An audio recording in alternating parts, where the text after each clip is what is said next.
Islamic speech میں آپ لوگوں کا خیر مقدم ہے۔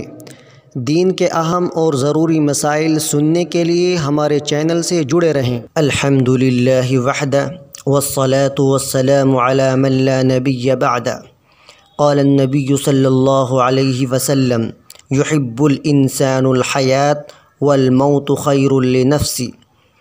حاضرین گرامی، سرور کونین محمد عربی صلی اللہ علیہ وسلم کا ارشاد گرامی ہے کہ انسان زندگی کو محبوب رکھتا ہے، زندگی کو پسند کرتا ہے، دنیا میں رہنا، زندہ رہنا چاہتا ہے، حالانکہ موت اس کے لیے بہتر ہے، بشرطے کہ وہ مومن ہو اور اس کا عمل اچھا اور صالح ہو، نیک عمل کرتا ہو تو اس کے لیے دنیاوی زندگی کے مقابلے میں موت زیادہ بہتر ہے۔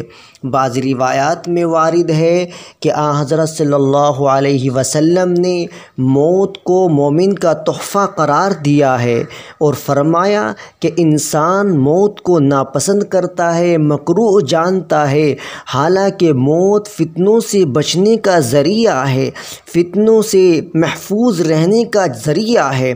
جتنی بھی جلدی انسان کو موت آ جائے گی، انسان اتنی ہی جلدی فتنوں سے مامون اور محفوظ ہو کر اپنی اخروی زندگی کے راستے پر گامزن ہو جائے گا۔